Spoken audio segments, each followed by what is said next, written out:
Welcome into episode 120 of The Checklist, brought to you by SecureMac. I'm Ken Ray. I'm Augustrometer. A convincing new phishing scam, trouble in Apple's walled garden, and the Marriott story gets better and worse. New year, old worries.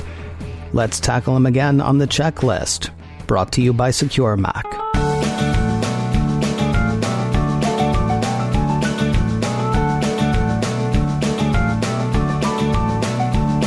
Remember when the phone ringing felt like a good thing? It's been a while. It's been a while, hasn't it? Word of a new phishing scam against which to guard, one that makes a pretty convincing start by all accounts. TechCrunch has word of a Krebs on Security report that has scammers spoofing calls from Apple support. Not just people calling and saying they're from Apple support, more like when the call comes in, it appears on the screen to be coming from Apple support. Funny enough, and lucky enough for all of us, the person who got the Krebs call was Jody Westby, CEO of Global Cyber Risk LLC, a security consulting firm based in Washington, D.C. Whether she missed the call or ignored it, she didn't answer when the scam call came in, but Brian Krebs called the number the scammers left. By his account, an automated system answered and said that I'd reached Apple support and that my expected wait time was about 1 minute and 30 seconds. About a minute later, a man with an Indian accent answered and inquired as to the reason for my call. Playing the part of someone who had received the scam call, I told him I'd been alerted about a breach at Apple and that I needed to call this number. After asking me to hold for a brief moment, our call was disconnected. So, what do people need to know here? Well, I think the most important thing to remember is, unless you have some sort of dealings with Apple, either you're a developer that has a contact there or you've got business with Apple, Apple's never going to call you directly. They just won't, unless you're using some sort of callback system, which they do have. But in general, Apple is never going to call you out of the blue. It's something that you should just keep that in your back pocket. And if you get one of these calls, just don't answer it. Yeah. I mean, the thing is, and the same goes for Microsoft. I can't tell you how many times I talked to one family member in particular who had received a call from Microsoft telling her that, her computer had been hacked, but for, X information or X amount of money, they could help her. And of course, they were just helping themselves to her information and money. It's weird because, I recently had a payment method compromised. And I got a call, but the thing is, the call didn't come from the organization that issued the payment method. It came from a security firm that they actually deal with, right? And so I of course ignored the call because I didn't recognize the number and it didn't even claim to be coming from some place that I knew. Then I listened to the information and it said, yeah, your card's been compromised. Call this number. And I was like, well, nuts to you guys. I, of course, called the institution that had actually issued the card. Now, it turns out that was on the up and up, though. It turns out that one was actually true. But I would do the exact same thing again next time, especially where these calls coming in look like they're coming from Apple. They seem to show Apple's, 800 number. They seem to show Cupertino on the little map that comes up on your iPhone. I mean, it's really convincing. Now, a piece from Mac Rumors on the issue says Krebs believes scammers are aiming to obtain personal and financial details from Apple users to get payment, perhaps even for tech support services. There's something about that wording that I don't like, though. I mean, which seems more likely to you, that scammers are targeting Apple users or scammers are punching in numbers, hoping to hit an Apple user and then, sort of draw them in? I think it's more the latter. I don't think this is targeting Apple people specifically. It's just using because it's such a well-known organization. Even if you aren't an Apple user, if you don't have a Mac, you probably have an iPhone or an iPod or something, and you're going to answer that call. Now, the Mac Rumors piece does go on to say it's both shocking and concerning that Apple devices are unable to tell the difference between a legitimate call from Apple and someone attempting to spoof Apple, though the Krebs piece expressed shock over AT&T's inability to spot the phony as well. Unfortunately, the Krebs piece doesn't offer a guess as to why the call that he was on was disconnected.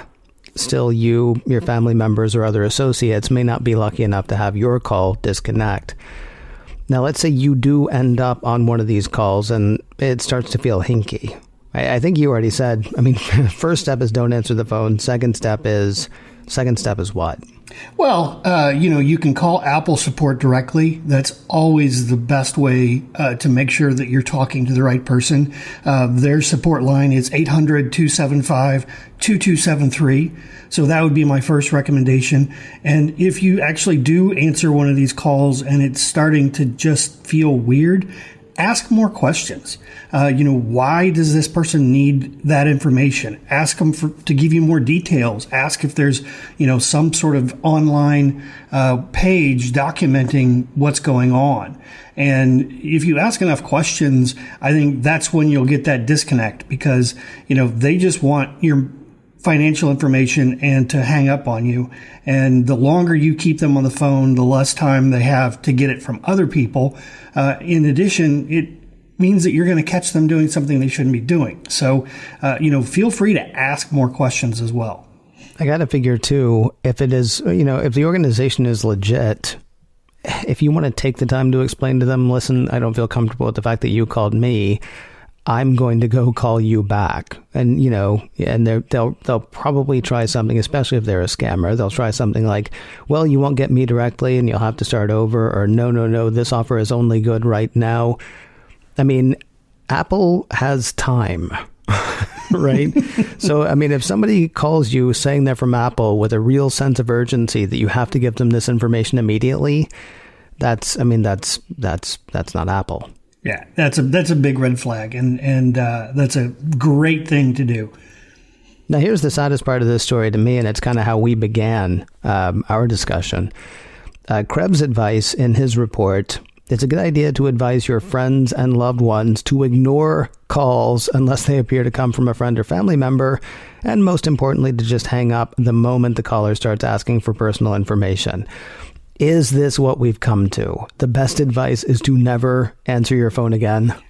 No one makes phone calls anyway, so it's so sad. Can I tell you honestly, when it said that, I'm 14 years old and I'm standing sort of outside in the utility room with the phone from the kitchen stretched almost as far as it'll go. The coiled cord. The coiled cord, yes, which ended up with a kink in it because, of course, I would close the door between the kitchen and the utility room so I could have a private conversation. It just used to be... The phone, who would have ever thought if you had said to 14-year-old me, one day you'll have a phone it'll surf the web and it'll play your music and you'll be able to watch movies on it. And if it rings, you're really annoyed. Exactly. The last thing you'll want to do is answer it. That just sounds dystopian. Now, Mac Rumors points out Apple has a dedicated support page with information on how to avoid fake support calls, phishing emails, and other scam techniques that malicious individuals employ to extract information from Apple users. You can find a link to that in the show notes for checklist number 120 online at securemac.com/checklist. Incredible.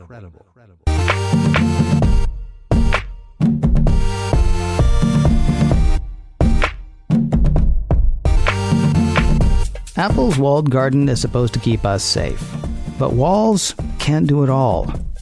Troubling news from the App Store, once again from our friends at TechCrunch.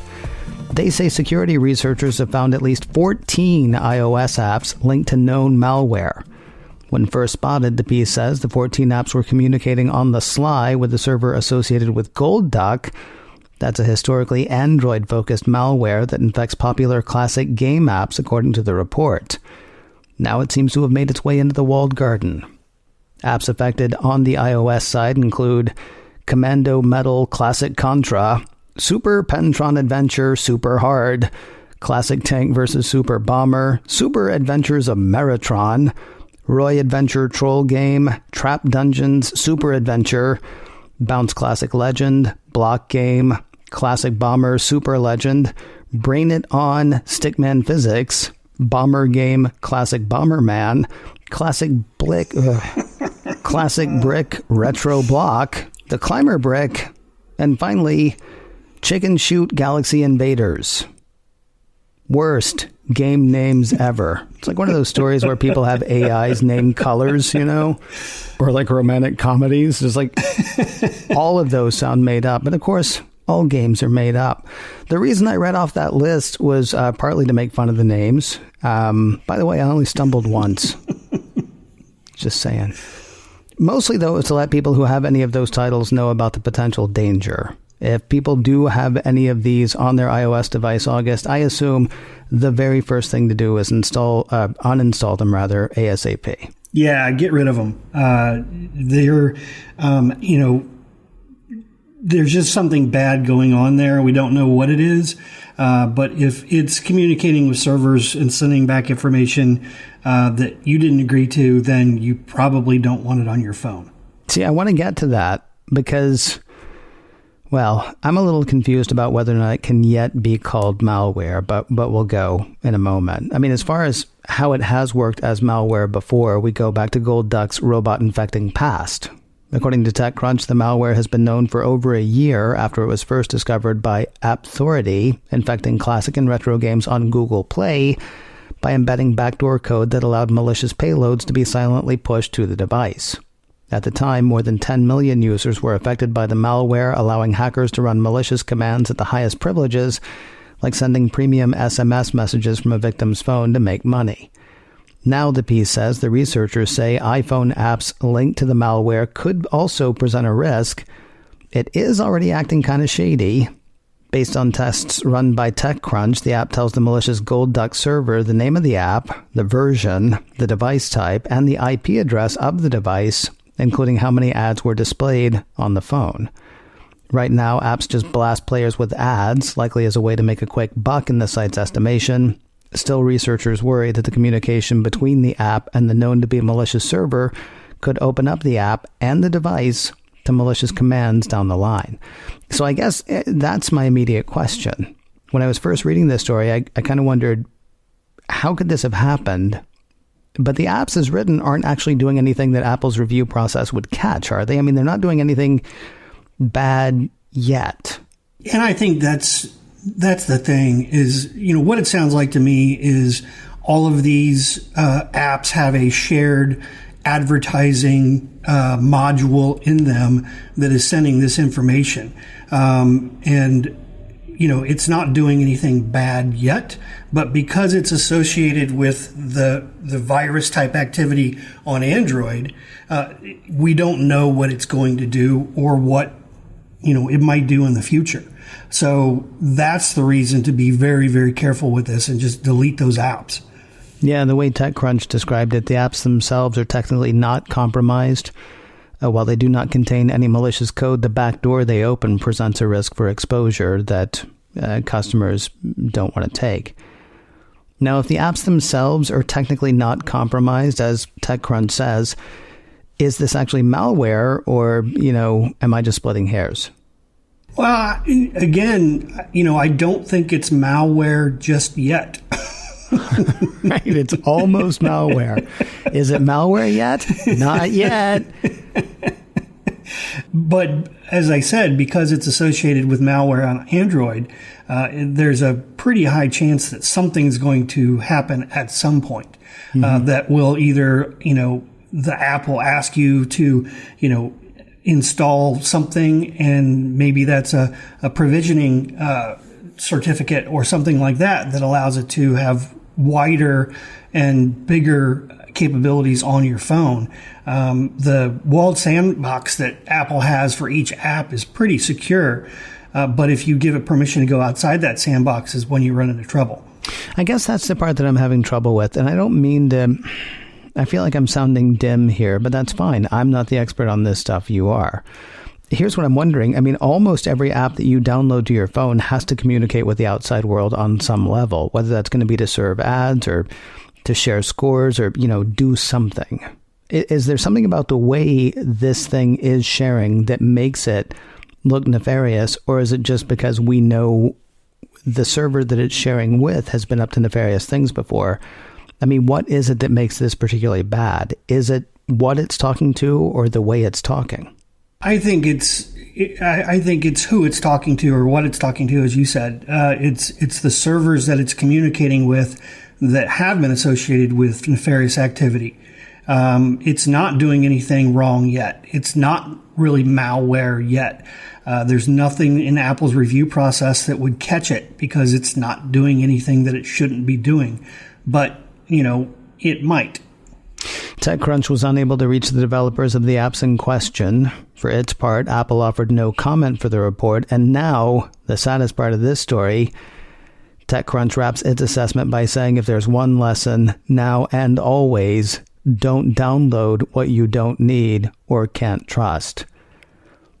And I'm 14 years old. What are you talking about? Games are the thing that drive the iPhone. I mean, they're not the only thing that drive the iPhone, but they're the thing that drive the iPhone. I mean, this feels a little over the top. Am I wrong? Well, if you look at it, it is over the top. But if you look at those game names, they're all like, I think one rule that you come up with is never download a game with the word super in the title. Well, there was Super Monkey Fun Ball. That was like the first Sega game, wasn't it? I can't remember if that was the actual name. Honestly, I think you're just telling people that, though, because you could never beat my score in Chicken Shoot Galaxy Invaders. You're absolutely right. You rule that game.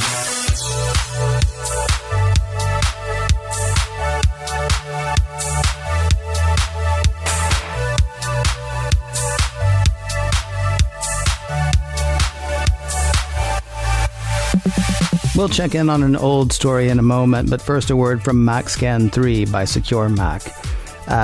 Something happened to me since last I saw you, August. I got a brand new Mac over the holidays. Nice. Yeah, not for the holidays, but over the holidays. I got a brand new Mac. I've installed, I don't know, less than 10 applications since I got it. Stuff for what I do, like Adobe Audition, Pixelmator, Audio Hijack, and of course, MacScan 3. I ran it earlier today looking for malware and tracking cookies and such. In 10 minutes, it scanned over 600,000 files, nearly 160,000 folders, and 1,373 cookies. I have no idea how that much stuff ended up on a computer that's less than 2 weeks old, but, I'm not looking at your browser history, man. No, dude, it's all been work, I swear. Here's the good news, though. No malware and only 24 tracking cookies, all of which were found and removed with MacScan 3. MacScan 3 is a great defense against malicious software attacks aimed at your Mac. It detects and removes Mac malware, catches keyloggers, removes tracking cookies, and provides full-range or targeted scanning, all without crowding up your hard drive or slowing down your computer. Whether your Mac is new or old, both it and you deserve the security you can get with MacScan 3 from SecureMac. Sign up for a free 30-day trial today at securemac.com/MacScan. That's MacScan 3 by SecureMac. Your 30-day free trial is waiting at securemac.com/MacScan. We are still following an old story right into the new year. It is a TechCrunch heavy show this week. We turn to that site one more time for an update on last year's Starwood Marriott data breach. You may remember Starwood saying that as many as 500 million people may have had their data compromised. Well, good news. It turns out it was fewer than 383 million unique guests. Yay! Now, there's potentially more good news. This doesn't mean that all 383 million guests are affected, according to the piece. But the hotel giant still can't give a more precise number of customers whose data was stolen. Now, the bad news. And I know you're thinking, oh, now the bad news. According to TechCrunch, the bad news is that the company confirmed that more than 5 million unencrypted passport numbers were stolen, on top of the more than 20 million encrypted passport numbers that were stolen. Help me out. Why would any passport numbers be unencrypted?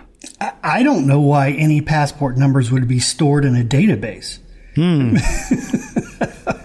That's a good question. Well, you and I are not Well, I haven't stayed outside the country in a few years. I haven't left the continental U.S. in like 10 years. I don't know how such things work, though. I mean, is there a legitimate reason that they would have them? I don't know why a hotel would do that. I really am scratching my head about that.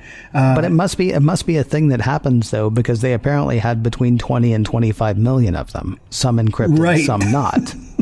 Right.